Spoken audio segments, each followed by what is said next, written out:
Welcome back to Hot Mess Espresso, guys. We have a body positive personal trainer, an author, and another podcast host, which we freaking love over here. Welcome in, Eden. Hi. Thanks for chatting with me today. Yeah, of course. So, all right, I just dive into things because screw it. Body positive personal trainer. Like, I've been hearing that term, but what is it? Yeah, so body positivity, just like with any sort of political movement, you can get different interpretations depending on who you ask.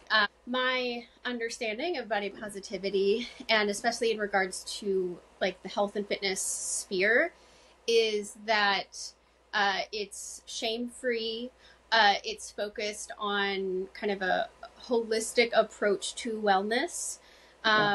So it's, there's mental health as well as physical health and wellness. Right. There's a separation of how healthy you are is not necessarily connected to like what you look like. Right. And so, like you work out because it helps your mental health. You work out because you like feeling strong. You work out for longevity. You want to live a long, healthy life. You want to be 80 years old, comfortably going up and down stairs, like those are the reasons to work out, not to be a certain size or, there's less of a focus on like before and afters and like numbers and like that kind of thing.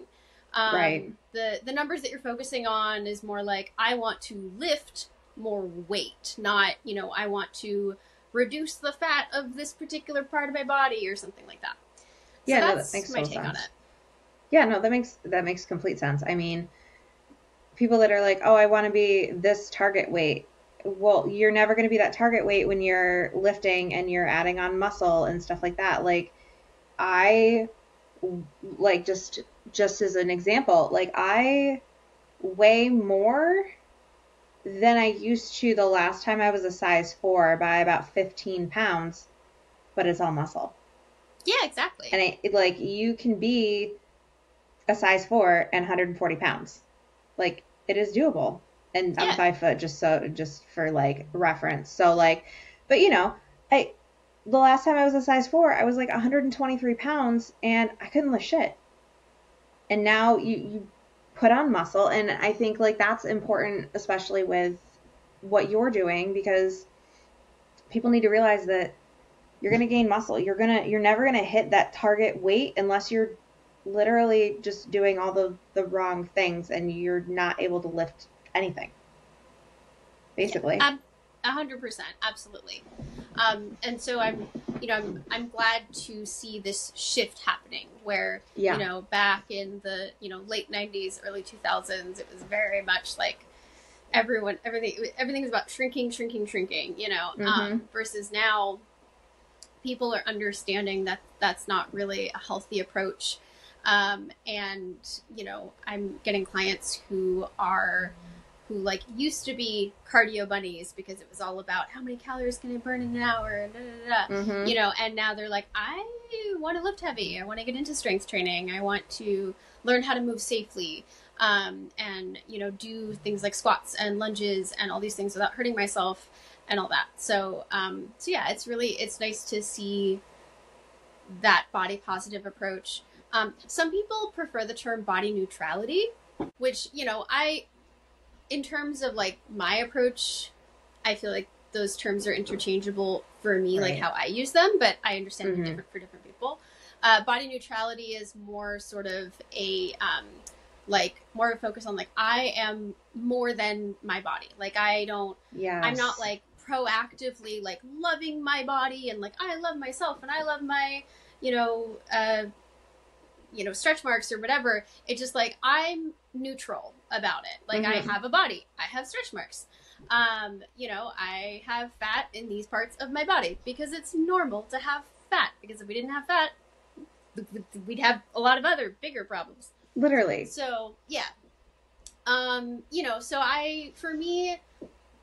I like both body neutrality, body positivity. And so for me, I just use body positive because I feel like it's a more common term that people understand. Right. More body neutrality, people are just less familiar with it, but I like both. Yeah. No, and I love what you're saying with like it's okay to have like a little fat and stuff like that. Like that's just how your body works. I think a lot of us um I know me when cuz I'm 32 and everybody wants to get back to the body they had in high school except for that's literally not attainable because hormones and your body finishes developing around 25 and you know like if your body type is like thinner, that's great. I don't have that body type. I literally like I'm never going to have the soccer mom Pilates arms. And I'm still accepting that, but I'm accepting it. Yeah. I'm just like, my arms don't look that bad. I just tattoo them to make them look cooler, so I don't hate them as much. So, Yeah. but I sit there and, I was at a photo shoot one time and I wasn't even thinking anything of it. And my photographer was like, damn, you've been working out. Like your upper back looks so ripped right now. And I'm just like, oh my God, it's the best thing anybody. It wasn't, you look skinny. You're like, your booty is bootying. None of that. It was, your upper back looks so good and like muscular right now. And I'm just like, wait, that's actually the nicest thing. Well, not the nicest, but like, it's one of the, like, I was like, hell yeah. Okay. So all those stupid ass pull downs that I hate doing, like I was over here thinking, oh, I need like skinnier arms, so we're going to do pull down. And I realized the pull downs are not for the arms per se. But, I'm just sitting here like something that I didn't even notice. Somebody's like, look at that. And I'm just like, okay, it's working. Yeah. Yeah, it's exactly. working. We love this. Exactly. So yeah, no, I absolutely love that. What got you into personal training? I was in college. I didn't really get into fitness until I was in college, and it just became a way. I was dealing with just a lot of anxiety and PTSD and a lot of stuff happening. And so I was like struggling with all those emotions. And working out became a way for me to release a lot of the anxiety and anger and all that. I could just put on my headphones, listen to some music, and just go for a run. And, and then a little bit later, I got into like working out at home. I had like 2-pound dumbbells. And start somewhere. Yeah, exactly. Just learning how to do like, because I had like an exercise DVD, just learning how to do a squat, learning how to do like the basic moves. Right. And then, I'm in college trying to figure out like, what am I going to do with my life? What do I want to do? And I had landed a job at a rock climbing gym, and I really enjoyed helping the kids there. And sometimes you get a kid who is like really, really scared, and just like would start crying. I was like so intimidated at the thought of like doing this, climbing this wall, and I was able to just like work with them and like help them emotionally regulate. I didn't like know the words at the time, but basically I was able to just help them emotionally regulate and like, take it one step at a time, one hold at a time. And that transformation that happens, when there's someone who is scared, intimidated, not sure, and then you give them the tools that they need to feel confident in that space and to move in a way they didn't think they could. That's just really powerful and really just, really, really lovely. And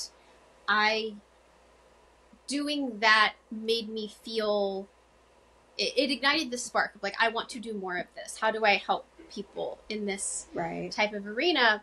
And so, I was looking at like different jobs that might tie in, and so I saw personal training and decided, all right, I'm gonna get certified, and so that's what I did. Yeah. So a random question with that though, I mean, I'm full of random questions, but so what's your like favorite exercise, and what's like the one that when you need to do it, you're just like, ugh? Okay, this is gonna be so stupid. But trust me, it's not, because I hate doing chest presses because my headphones are always falling off my head when I lie down. Well, that would annoy So, me. yeah, so that's why, like, I don't mind the feeling of the chest press. It's just, and I can't wear the in-ear ones because my ears are too small. So I have to wear, like, the over-the-head ones. Mm-hmm. And just every time I lift up, they're just, I can feel them slowly crawling down to the back of my skull and about to fall off. So I hate doing chest presses. In terms of exercises that I love, I really like Romanian deadlifts. Because it took me a while to learn how to do them properly, where you're actually feeling it in your glutes. And I really like them. I like anything that works my glutes. I like, I don't know, it's like a muscle. Maybe it's because it's a large muscle, so it's stronger. So yeah, I like hip thrusts. I like deadlifts. I also just love bicep curls because they're fun to just be like standing there just curling, you know? Yeah. I literally detest, God, what are they, like, Upper body, they're lower variation, body? huh? Oh, I was just, are they upper body, lower body? Lower body. They're variations of squats. Like the like box squats. I'm like, who hurt you? Whoever invented this, who hurt you? Because now I'm hurting and I don't love it. They're great, but yeah. Or by box squats, is it like where one leg is up and you're like doing so you're like on a knee length or knee height like box and you're just going up and down and up and down and and if you want to really hit your glutes, you gotta like push your hips forward a little bit more, and oh my god, I hate them. Yeah, they are working, but I hate them. Yes, single leg moves are particularly rough. Yeah, split squats and or Bulgarian squats, I think they're called, but I'm just over here like, who hurt you? And why was it probably your mother? Like, this is awful. This is some like sadistic bullshit. But they work. They work so well. There's definitely, you know, there's definitely a vein of sadism through some of the completely some workout moves for sure. You're just like, who invented this? I just want to have a chat, and I just want to know a few things. I just want to throw a dumbbell at your head real quick. Literally, just like a solid 20-pounder that I can do now because of your stupid ass exercise. But I just want to throw it at you. Yeah, exactly. Oh my god, my freaking dog! Please don't.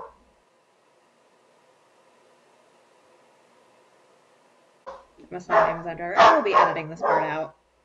I do like a minimal animal chaos because I don't want people to listen to her losing her shit for 2 minutes. Yeah. Get a reactive dog, they said. I guarantee you. Let me see. Yep, that's probably the Amazon drop. Yeah. She's it's better than the neighbors daring to breathe outside. She doesn't like that either. Australian Shepherds, man, they're great, but holy shit. Yeah, go ahead. No, you're good. I'm just... Okay, so, I mean, we're kind of all over the place with, like, the things that you do, and I love this. Like, I could talk about a lot of this all day. So, you're also an author. Yes. And you wrote a memoir. Yeah. And I swear to God I'm getting to it. Yeah, no worries. But I also say no worries for somebody who's full of worries. But no, I'm absolutely getting to it because I absolutely love what made you write this. So for everyone else, tell us about it. So basically I grew up in a really abusive dynamic. It was very enmeshed. I grew up with a narcissistic mom, and because it was so enmeshed, it was very like, my mom's my best friend. Like, I didn't know that it was abusive. And I think a lot of survivors of like emotional abuse, neglect, more like the psychological abuse. Right. You don't realize it because it's not like, it's like they didn't hit me, but. Exactly. Like, I don't have bruises. Like, yeah, exactly. So I didn't recognize it for what it was until years later. And then when I was 20, basically 27, I realized that I'm a lesbian. And up until that point, I pretty much just thought I was straight. And then when I realized that I'm gay, that's when I started going to therapy. Because up till then, my mom had been my therapist. Because that happens. Ironically enough, she has her master's degree in clinical mental health counseling with a focus in early childhood development. Yes. Okay. Yeah. We'll just gloss over that real quick. So anyway, so she, she had convinced me that like any other therapist would be a waste of time. But when I was gay, I was like, or when I found out that I was gay, I was like, okay, I need to like talk to someone, and I can't talk to my mom about this. Like, I need to talk to someone. And so then I found a therapist, and I was like, I need to see a therapist because I need to unlearn a lot of this like internalized homophobia, internalized lesbophobia.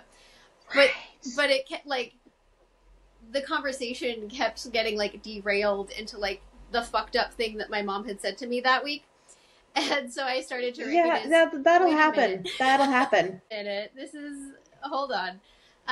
This relationship may not be as healthy as I once thought. And so then I was like deconstructing all of this BS that I'd internalized from my mother.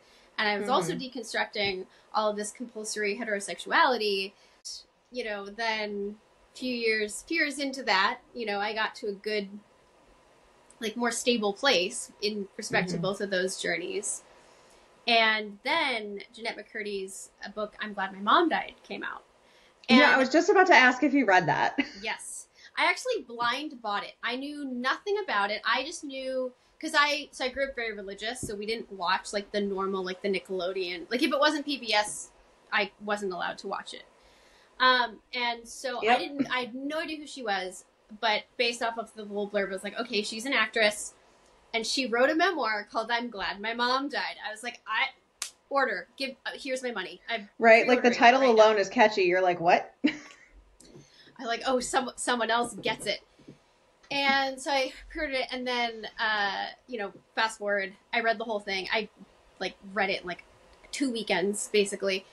And I just kept thinking about it. It was just, like, percolating in my brain. And I just started writing down, like, I was like, I think I might have enough stories for a book. And so I wrote down all the things, my journey, navigating the abuse, recognizing it as abuse, all that. And also, recognizing that, oh, I'm a lesbian. I've been a lesbian this whole time. Because that's a story that doesn't get told as much. I'm really happy to see, like, through TikTok and social media, like, I'm seeing more women, more people, coming out, being like, oh, I'm 40, trans, queer, bi, whatever, which is wonderful. Like, I'm so happy to see that. And also, like, I think it's important to see more of that too. So, this book was kind of my, just me doing that and telling my story. And also, like, I've always loved memoirs. And so, like, I've benefited so much from reading other people's memoirs. I've read, Jules' memoir, I'm totally blanking on the name, something like Picking Up the Pieces, I think it's called. Yeah. God, there's so many. Jeanette Wall's The Glass Castle. That was, Tarana Burke's Unbound is incredible. Is it? Yeah. It's beautiful. It's intense. Like, especially if you're a survivor of assault, like, it is intense. Like, Yeah. You'll want to, make sure you're in a very good mental. Yes. Yeah. So beautiful, so powerful. It's one of the most beautiful books I've ever read. Both physically, like, the cover of it is stunningly gorgeous, and also the story is just incredible and just beautiful and powerful and amazing. So yeah, there are so many memoirs, and, like, even music. Like, I'm a big fan of Pink, and her music is very memoir-esque. Like, it's very personal. It's very, like, this is the fight I got in with Carrie. This is the fight I had with Carrie last weekend. in a song, you know what I mean? Yep. Or whatever. So, so I've always loved that type of storytelling, and it's been very cathartic and therapeutic for me as a listener, reader, etc. And so this book is just my attempt to like put something back into this cycle from which I've benefited so much. Right. No, I love that. Now, has your mom read it? Oh yeah, she's read it. There's nothing in that book I wouldn't say to her face. Well, there you go. I like how what was her reaction to it? Did it help? Did it hurt? Did it like just kind of you got your catharsis writing it out and you were just like, I don't care about her reaction, like Yeah, I mean, as far as I'm concerned, like as I was writing it, I was like, she's probably never gonna come across it. But like if she does somehow come across it, like I'm not gonna like actively hide it from her, but like I've been very low contact with her for a long time, so you know, yeah. like, I'm not gonna like. So yeah, as I was writing, I was like, yeah, like if she reads it, like she'll either get it or she won't, you know. And it's like her understanding something or choosing to see something and understand something that's outside of my control. Exactly. I'm just gonna be honest, and you know, there's that quote of, if they didn't want you talking about it, they shouldn't have done it. That. So, you know, that's how I feel about it. And it definitely, like the conversation that we had about it when she told me that she had found out about it, she was right. She had an issue with the fact that like, because I don't talk about my dad very much in the book. I talk about it a little bit, but that's also because like I'm writing, I really did my best to write it from the perspective of like me as I was going through it. You know, everything is told present tense, you know. And he wasn't a big presence in my life. She was a much bigger presence in my life. Yeah. And so I wrote about him a little bit, but not very much. And so she took issue with the fact that like I didn't like throw your dad under the bus enough. Yes. I didn't kind of show his darker side enough. And to be quite honest, I didn't really, I saw his dark side, but not very much. And there were no, when you're telling a story, like each, you know, the way that the book is kind of set up, it's like, it tells an overall story, but each chapter is like its own little vignette, you know? Right. And so each of those chapters is like tying in to like the main point of the story. So there wasn't any, like, I didn't have any experiences with him that would have like tied in. I mean, there are a few, which I write about, but other than that, like, there's not, you know, like, for example, there was one time, I don't write about this in the book, but like at one time they were having a really terrible fight with each other. And he punched a hole in the wall. And that hole, he stayed in the wall until, you know, we sold the house. When my parents got divorced, they sold the house. So then they obviously patched it up.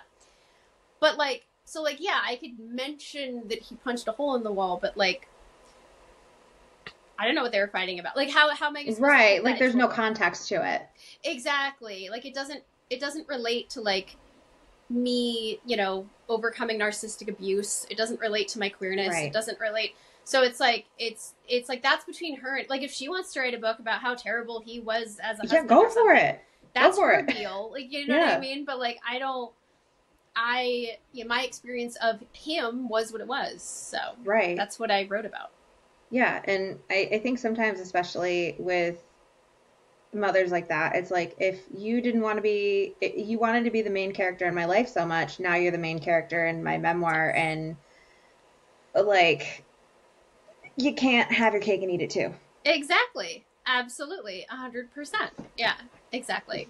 You know, and I think, I mean, there's all sorts of like Facebook groups and stuff like that that are like supportive of dealing with this, and I think your memoir is probably another great and just remind me of what the title is again.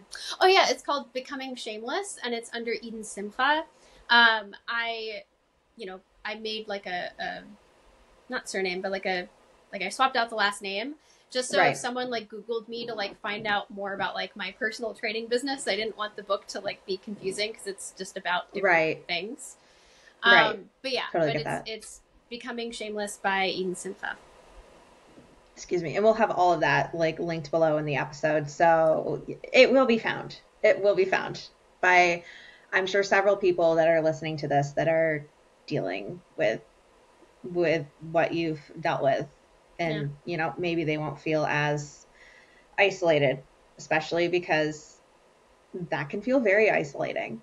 Oh, incredibly isolating. And because you're worried about your own like your own perceptions of things and, you know, who you are. Like, I think a lot of people who've survived abusive relationships, they see themselves like in a very negative light. Right. And so they feel alone. They feel like they deserve to be alone. They feel like they're not trustworthy people, you know, because the abuser, I think a lot of the times the abuser knows deep down that they are all of those things.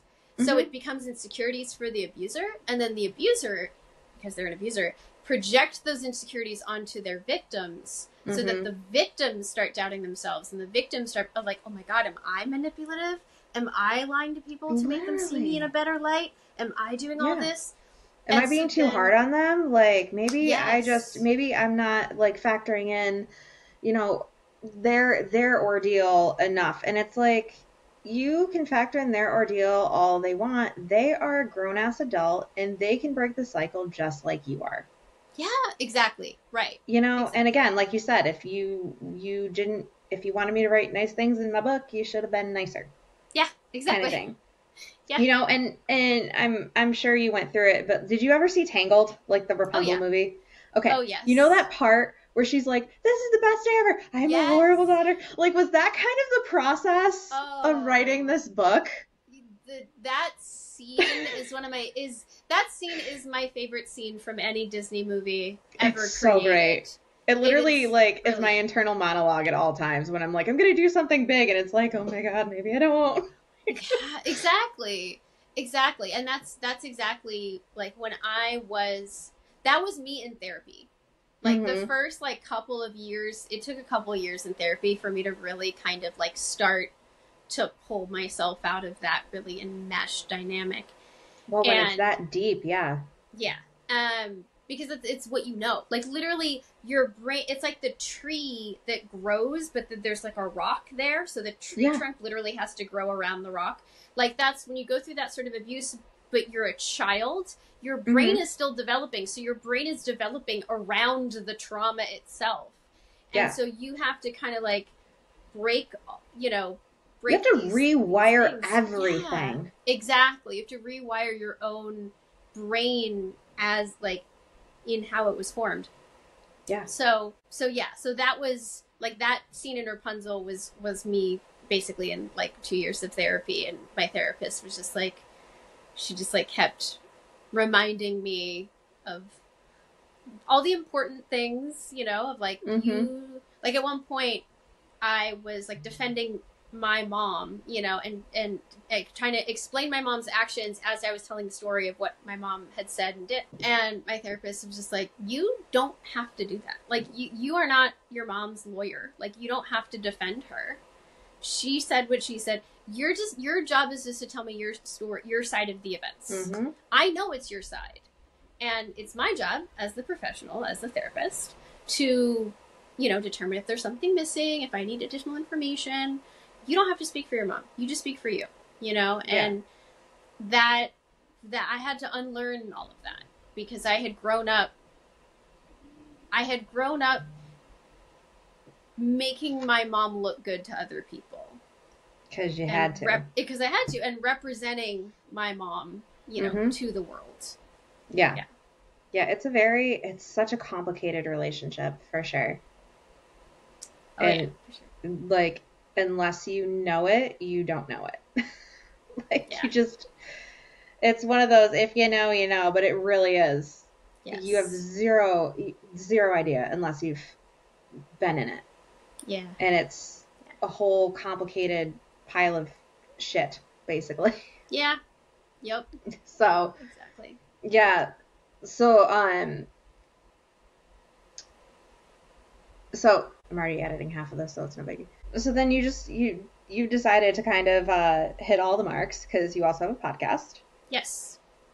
So tell us about it. Yeah, so that is a complete, like, my book is more, and I tried to infuse humor in my book when I could, because humor is a coping mechanism of mine.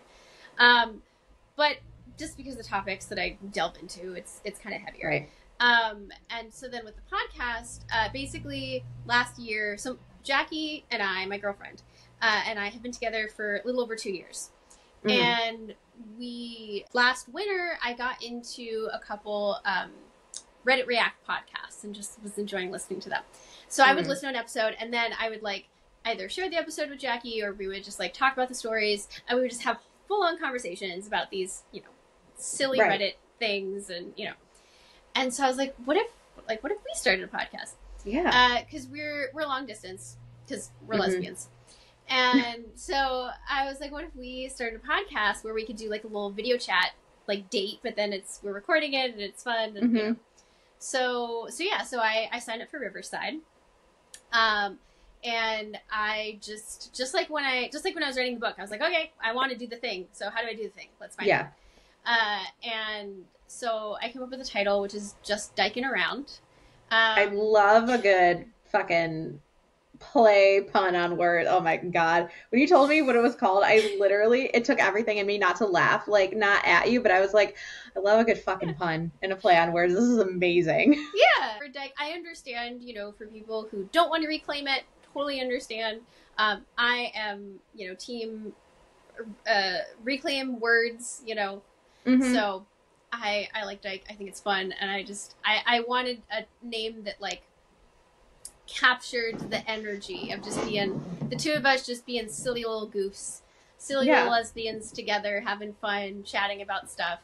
And so basically most episodes we're, reading Reddit stories and reacting to them. So kind of giving relationship advice. I mean, we're two idiots, but like we're having fun with it. I mean, hey, yeah, I give great relationship advice for someone who doesn't take it.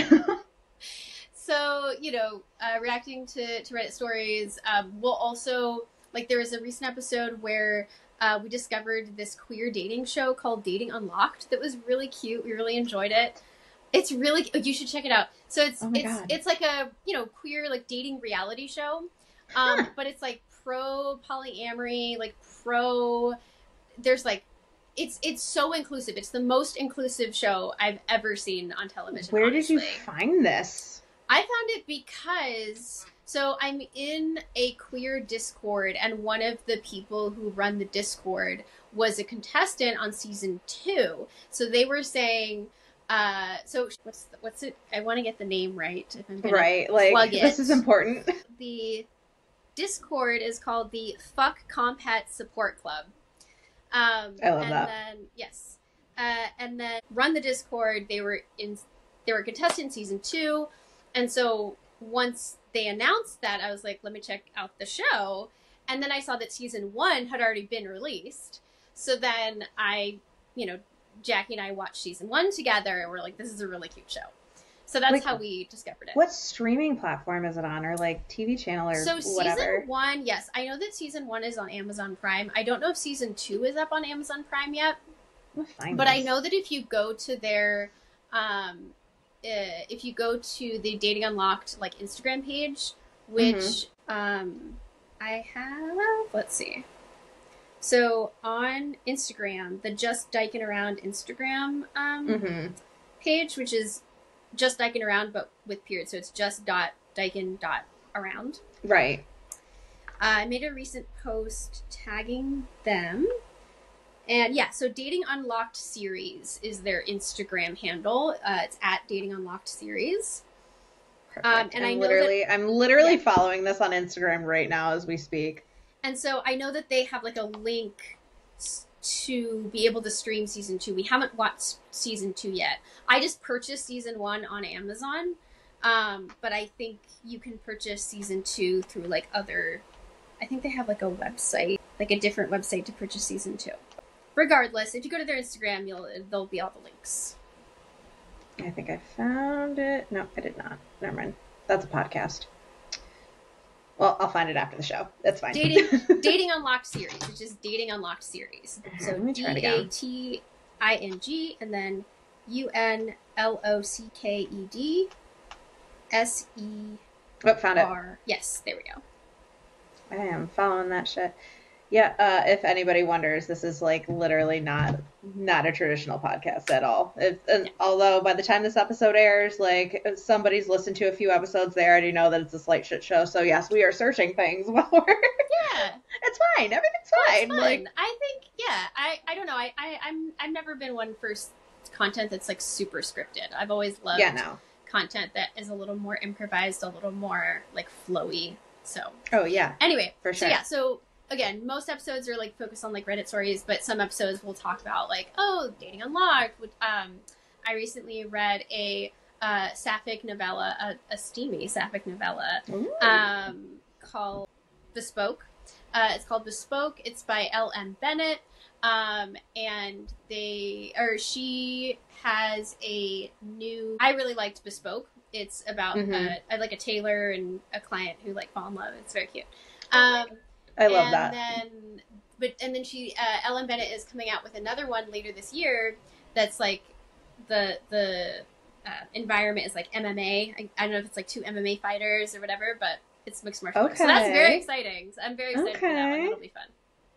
Anyway, like if I come across like, you know, if either one of us comes across like fun queer content, we'll talk about that because, you know, it's just Dykin Around. Like it's a queer podcast. Right. But yeah, so we talk about whatever, but it's like usually queer focused. And if we're talking about straight people, it's like in the context of like, it's either in the context of like straights, you should do better. Sometimes it's like we should. Yeah. Well, I'm not straight, but yeah. The straight side of me should do better. But also sometimes, like I love a good like the straights are sometimes okay or the straights are okay type stories where it's like just a cute straight couple being cute and like being good examples of like healthy relationships because so often it's the other side. So yeah. No, I wouldn't even identify as bi anymore because like I'm just attracted to what I'm attracted to. So I guess it's pansexual. So my understanding, this is my understanding of like the sort of, you know, people who are like not lesbian or gay, you know, they're kind of, they're somewhere in the middle. Queer is sort of an umbrella term. So I love queer as I like that. A term for just like, I'm somewhere in the rainbow spectrum, something. Right. I'm in the alphabet mafia somewhere. Exactly. Not really sure where I land, but I land somewhere. Exactly. So I like queer as like a catch-all term. Me too. And then bi and pansexual, I like if someone uses one of those terms, like I hear them as basically like interchangeable. So my understanding of bi, but some people are more strict. Like some people are like, bisexual means two. So if you're only attracted to two genders, then you're bisexual. If you're attracted to more than two genders, then that's pans. Like some people get like really stickler about like the definition or whatever. Yeah, they do. And I'm like, listen, humans are complex. Humans will always be more complex than language. Can catch up with. So so like we're all trying our best here. Like literally, let's just use the term that like fits the best, and like let's not get too hung up on like the little minutia, blah blah blah. You know, right? So that's my approach. That's my perspective. But everybody's different. But yeah, like, and if you're just kind of like, in my experience from what I've seen, and just if I were to identify as like, oh, like I don't really care that much about gender, it's just kind of like it's about the person or it's about whatever. Exactly. I would consider that more like pansexual.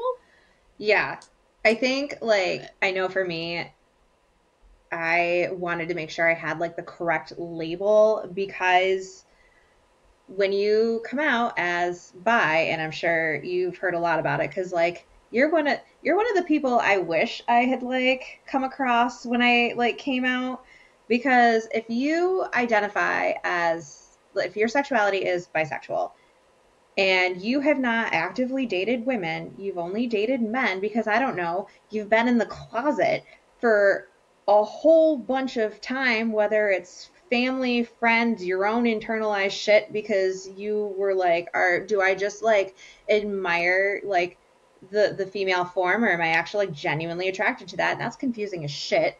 Oh yeah. I'm just gonna say that out loud. Do I want to be with you? Do I want to be you? I don't know. Yeah, like literally. So, when you come out as bi and everybody's like, you've never dated a woman.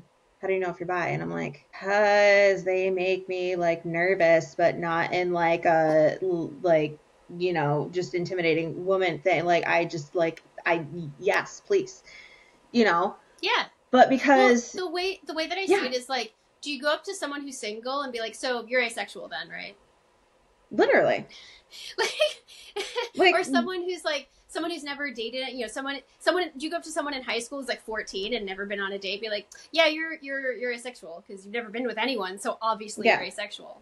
Yeah, exactly. Like, it's just like, it's mind-boggling to me, like in a community that, and I'm not actively trying to slam the community. Slam the biphobic. Yeah, for a community that wants to be accepted and wants people to, why is it that the bisexuals are having a really fucking hard time being accepted? Because I can very much be completely attracted to women and still only like date men, because I don't know, they're kind of the easier ones to deal with at times, because like I was saying on a previous episode with somebody else, like I would not choose to be attracted to men because they're kind of a pain in my ass. They just are. Okay? Yeah. But women scare me. Yeah. So I've never spoken. So that's another term I really like is, have you heard the term sapphic? No. Okay. I've never. I love the word sapphic. So sapphic means you're attracted to women. So if you are a woman or a non-binary person and you are attracted to women, it does not matter if you dated men. It does not matter if you are married to a man. It does not matter if you your attraction or lack thereof to men do not factor into the sapphic label. It is purely, are you a woman or non-binary person who is attracted to women and non-binary people, And so that's why I really love that term, is because it is inclusive, like the word queer. Yeah. But it is specific, like it spotlights the attraction between women. Yeah. And so that's why I really like it. And it's sapphic, named after Sappho, who, notoriously wrote poetry about how beautiful women are. And, so that's why I like sapphic. If you're like, I don't know, you're like, I don't know how, blah, blah, blah, blah. Also, and this is just a theory that I have, but if you look at the general population in terms of, where we fall in regards to anything, it's always like a bell curve, right? It's like most of us land somewhere in the middle, and then there are people at the extremes. So why would sexuality be different? I think that most people would be technically considered bisexual, but we live in such an aggressively heteronormative society that it doesn't allow for that. So people identify as straight without actually questioning it. Well, and we also just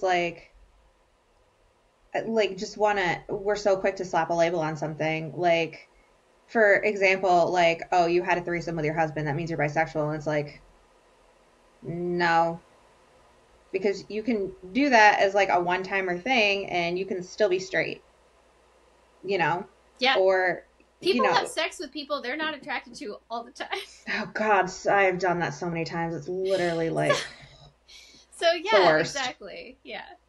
So, I think if we just kind of, and that's why I'm really glad you gave the queer term, because I'm just gonna use that from now on, because that just gives me a little broad spectrum, so that people aren't I wish that there wasn't as much biphobia in the community, because I think if we were a little more accepting of the fact that some people, it's if it would be the same thing if you and correct me if I'm wrong, you came out late as gay, as a lesbian, that would be like people being like, oh, it's just a phase because like she used to date men. Exactly. Oh You yeah. know, it's like, no, I just was dealing with a lot of shit and it's not something that I was like super comfortable with at the time, but now I'm comfortable with it. Get off my ass. Yeah. Exactly. And also if you look at like how society treats women, like imagine if if you grew up eating oatmeal every day for breakfast Mm-hmm. because that was all everyone in your family just had oatmeal for breakfast. Mm-hmm. And that's what you do is you eat oatmeal for breakfast. And it doesn't occur to you that there could be any other breakfast food. And Mm-hmm. then and then suddenly in your 20s you're living on your own, and then you go grocery shopping and you see a breakfast aisle and there's so much more than oatmeal, and then you start trying things, you start trying different breakfast foods, and you're like, oh wow, I actually never liked oatmeal, I just thought it was the only option. And so then and you're like, yeah, I'm a Greek yogurt girly or whatever, that's what I like for breakfast. It's like, no, you eat oatmeal for breakfast because you ate oatmeal in the past, so you eat it now. And it's like, there's so much societal pressures that Mm-hmm. that coerce people into relationships and dynamics that don't suit them, but because Yeah. there's just so much pressure, we don't know that there's another option. Well, and Yeah, it's also perfectly okay if you're a Greek yogurt girly for like a few years and then you yeah, realize that exactly. no, you really fucking like oatmeal and you're good with Yeah, oatmeal, like, you okay, know? now I actually do want to go, I do want to have whatever it is, like, Yeah. it's up to each person to decide for themselves. And I think that, yeah, I completely agree with you. I think it serves our community to be more inclusive.